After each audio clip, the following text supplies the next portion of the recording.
documentary on ethnocentrism versus cultural relativism. I will define these terms and I will put them in real life examples to understand the meaning of them.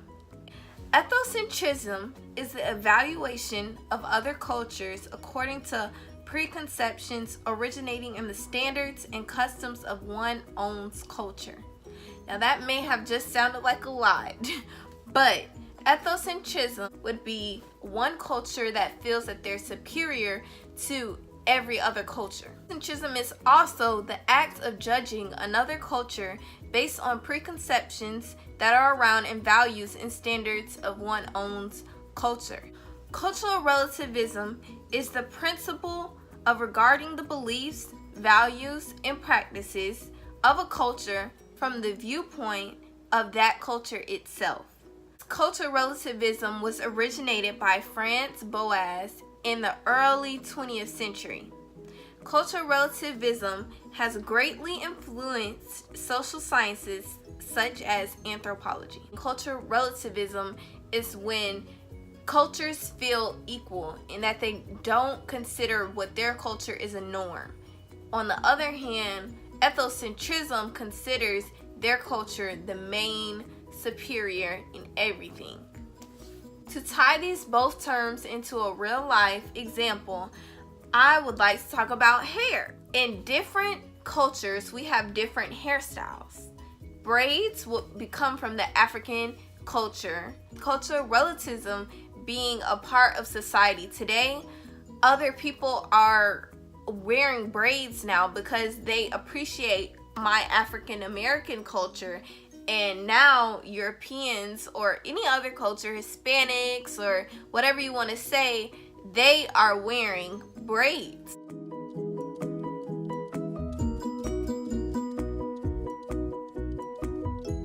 For ethnocentrism, they might not consider that as a norm. They might consider it as offensive to wear braids, or it looks stupid or something like that. But that would be a real life example, hair.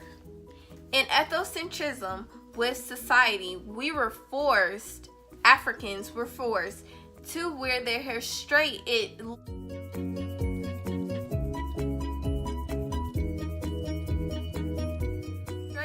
looked as if it was the proper way and that any other way was not normal, basically. But now in society, we are becoming more of cultural relativism, and they're letting people wear their hair big and curly, or they're letting them wear it in buns, or they're letting them wear it like in braids or in faux locks, dreads. It's very different now in society, but back in the day, everyone was used to people just wearing their hair straight or up to keep it out of their face, just something pretty basic. But I'm glad that we were able to break from that and able to show our true roots and where we come from, and that is what cultural relativism is about. Another thing, a way to give an example of these terms again, if you're still not clear about them, ethnocentrism is my culture is the best in every way. That's what someone would say.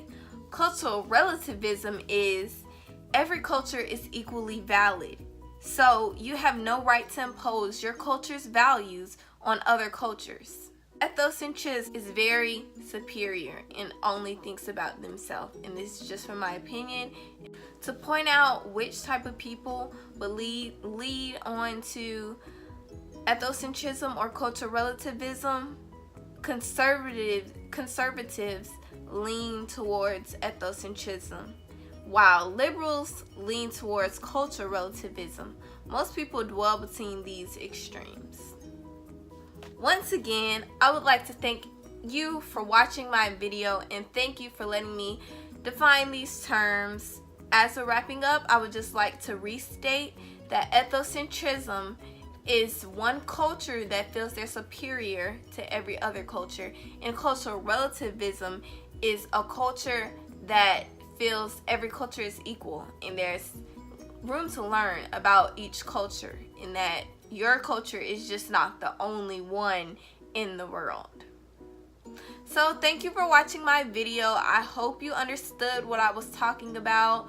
And yeah, thanks. Bye, guys.